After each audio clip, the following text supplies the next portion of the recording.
মুসলমানদের জন্য আত্মা উপলব্ধি করার প্রয়োজন। জাতি ধর্ম নির্বিশেষ প্রতিটি মানুষের আত্মা উপলব্ধি করতে হবে। হে উম্মতে মুসলিমা, তোমরা যারা চিন্তা করছো আমেরিকা সারা পৃথিবীতে শান্তির ব্যবস্থা করবে, তোমরা যারা চিন্তা করছো রাশিয়া তোমাদেরকে শান্তির ব্যবস্থা করবে, জেনে রাখো আমেরিকার হাতে অশান্তির মরণাস্ত্র রয়েছে, রাশিয়ার হাতে অশান্তি বিশৃঙ্খলা সৃষ্টি করবার ব্যবস্থা ওদের হাতে রয়েছে। নাই ওদের হাতে শান্তির ফুল বাগান তৈরি করবার কোনো থিওরি, নাই ওদের হাতে শান্তির ফুল বাগান তৈরি করবার কোনো মেসেজ, নাই ওদের কাছে শান্তি তৈরি করবার কোনো অবস্থা। তাই তো কবিদের বলছেন আমেরিকা বর্তমান পারবে না শান্তি ব্যবস্থা করতে, রাশিয়া পারবে না শান্তি কায়েম করতে, সোভিয়েত ইউনিয়নের আধিপত্য পারবে না শান্তি কায়েম করতে, পৃথিবীর কোন পাশ্চাত্য সাম্রাজ্যবাদী পারবে না শান্তি কায়েম করতে। শান্তি কায়েম করতে হলে, মুসলমানরা শান্তিতে বসবাস করতে হলে পৃথিবীতে একটাই ধর্ম আছে, সেই ধর্ম হলো সোনার মদিনা ইসলামের পথে। কথা ভালো করে বুঝবেন, সাম্প্রদায়িক কোনো কথা আমরা বলি না।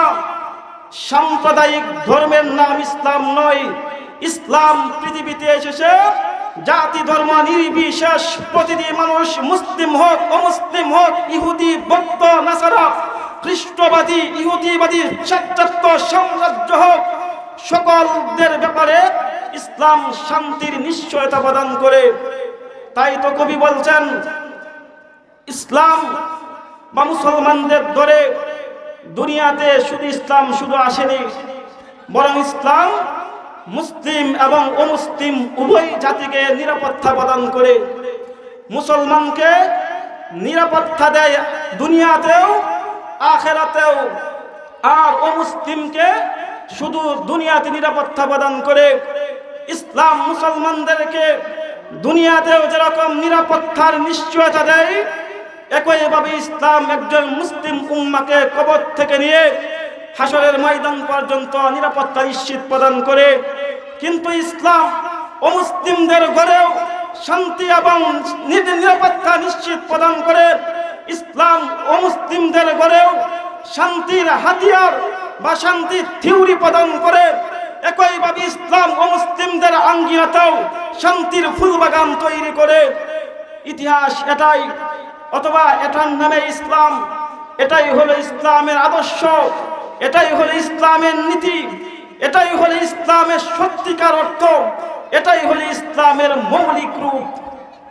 কারণ যতদিন পর্যন্ত পৃথিবীতে উম্মতে মুসলিমা সম্পূর্ণ ইসলামের উপর ছিল, যতদিন পর্যন্ত মুসলমানদের ইসলামকে পুরোপুরিভাবে অনুসরণ করছিল, পৃথিবীর ইতিহাস প্রমাণ করে ততদিন পর্যন্ত সারা বিশ্বব্যাপী মানুষ, মুসলিম হোক অমুসলিম হোক, সবাই শান্তিতে বসবাস করছিল। দুঃখের ব্যাপার হলো সেদিন থেকে আজ পর্যন্ত, যেদিন থেকে মুসলিম নেতৃত্ব বিশ্ব নেতৃত্বকে মুসলমানদের হাত থেকে ছিনিয়ে নেওয়া হলো, যেদিন থেকে মুসলিম নেতৃত্বকে মুসলমানদের হাত থেকে কেড়ে নেওয়া হলো, সেদিন থেকে কূট কৌশলের মাধ্যমে ইহুদি সাম্রাজ্য পাশ্চাত্যবাদী সভ্যতা মুসলিম উম্মাহ থেকে বিশ্ব নেতৃত্বকে বিভক্ত করে গোটা বিশ্ব নেতৃত্বকে ওদের হাতে তুলে নিয়েছিল। ওদের হাতে তুলে নেওয়ার পর থেকে সেদিন থেকে আজ পর্যন্ত পৃথিবীর ইতিহাস অশান্তির ইতিহাস, সেদিন থেকে আজ পর্যন্ত পৃথিবীর ইতিহাস দুটি বিশ্বযুদ্ধের ইতিহাস, সেদিন থেকে আজ পর্যন্ত পৃথিবীর ইতিহাস জাহান্নামের সেই নির্ঘাত অগ্নিকুণ্ডের ভয়ানক ইতিহাস। মুহতারাম হাজিরিন, পৃথিবীর ইতিহাস যদি এভাবে রচনা করা হয়, অথবা উম্মতে মুসলিমার মানচিত্রের অবস্থাগুলোকে জাতির সামনে ভাগে বিবৃত দেওয়া হয়, তাহলে উম্মতে মুসলিমার হাতে বিশ্ব নেতৃত্বে গুনিয়ে আসবে, এটাই সত্যিকার কথা, অথবা এটাই যুক্তিযুক্ত কথা। পরিষ্কারভাবে দ্ব্যর্থহীনভাবে বলতে হয়, যেদিন থেকে মুসলিম নেতৃত্বকে মুসলমানদের হাত থেকে কেড়ে নেওয়া হয়েছিল, সেই সময় গোটা বিশ্বব্যাপী যেই সমস্ত রাষ্ট্রগুলো বিশাল বা সামরিক পাওয়ারের অন্তর্ভুক্ত ছিল, বলেন সেটা ব্রিটেনের শাসনের কথা, অথবা সেটা ইউরোপিয়ানদের শাসনের কথা বলেন, অথবা সোভিয়েত ইউনিয়নের আধিপত্যের কথা বলেন, অথবা আজকের বর্তমান সন্ত্রাসী রাজত্ব, ইহুদি খ্রিস্টান আমেরিকার রাশিয়ার রাজত্বর কথা বলেন, সকল রাজত্ব সন্ত্রাসী অথবা সকল রাজত্ব পৃথিবীতে অশান্তি তৈরি করার ইতিহাস, অথবা এ সকল রাজত্ব পৃথিবীতে বিশৃঙ্খলা তৈরি করার এক ইতিহাস রচনা করেছে।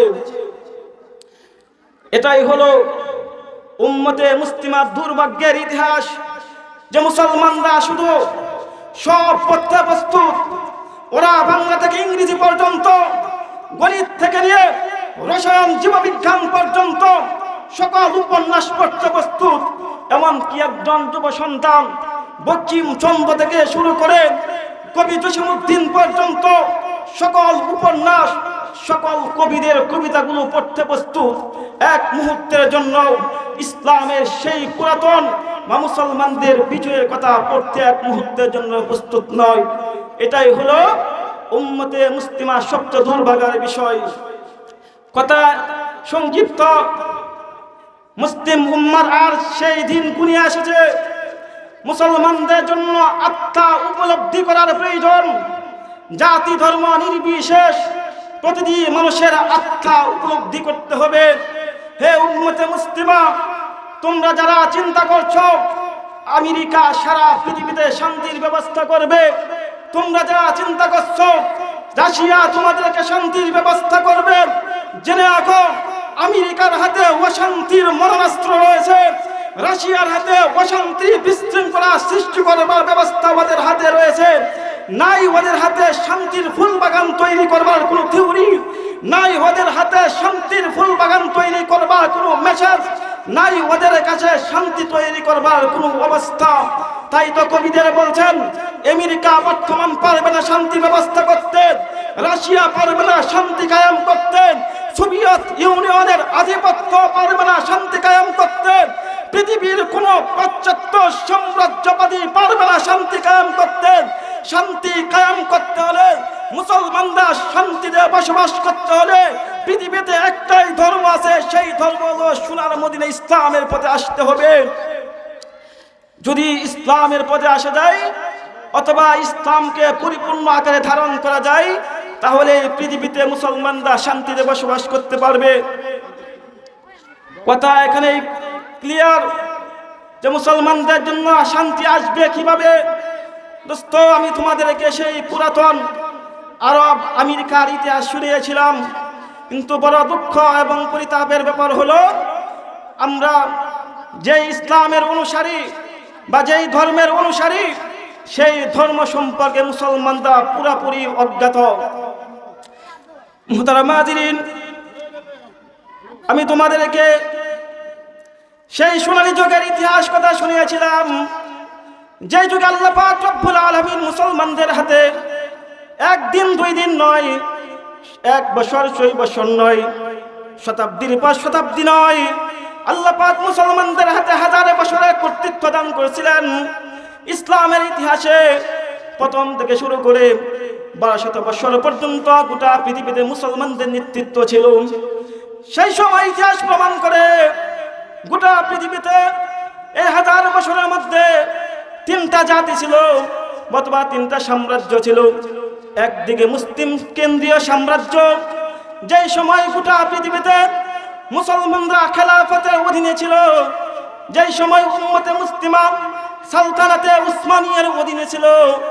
একদিকে ছিল মুসলমানদের কেন্দ্রীয় সাম্রাজ্য, অপর দিকে ছিল স্পেনের মাঝে ইসলামী শাসন কায়েম হয়েছিল।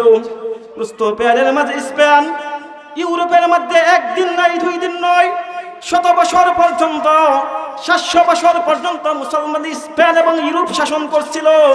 ঠিক একইভাবে আমাদের এই ভারত উপমহাদেশেও একদিন দুই দিন নয়, ১ বছর আর ২ বছর নয়, বরং আমাদের এই ভারত উপমহাদেশেও শতাব্দীর পর শতাব্দী পর্যন্ত, এমনকি ৮০০ বছর পর্যন্ত মুসলমানরা ১৮ দশকের মাঝামাঝি শতক পর্যন্ত এদেশেও উম্মতে মুসলিমা শাসন করছিল। শাসন করবার নীতি কেমন ছিল বা খেলাফতে উসমানিয়ার যুগটা কেমন ছিল, কি মুসলমানদের সেই শাসনের আমলটা কেমন ছিল, সেই অবস্থার বিবরণ দিতে গেলেও বহু লম্বা, কিন্তু অবস্থা আর মুসলমানদের এই শাসনের আমলের অবস্থা যতদিন পর্যন্ত মুসলমানরা আঁকড়ে না ধরতে পারবে, ততদিন পর্যন্ত মুসলমানদের মাঝে এই দুর্বহত মুসলিম উম্মার মাঝে বিষাক্ত অবস্থা থেকে যাবে। কথা এখানেই ছিল পরিষ্কার যে মুসলমানরা সব পরে অথবা উম্মতে মুসলিমার এই করুণ পরিস্থিতি সবচেয়ে অথবা এই করুণ পরিস্থিতি থেকে উদ্ধার হতে হলে মুসলমানদের প্রতিটি যুবক, প্রতিটি বৃদ্ধ অথবা প্রতিটি মানুষের জন্য অত্যাবশ্যক পুরাতন ইতিহাস এবং ইসলামের সেই পুরাণ যুগের দিকে চলে যেতে হবে।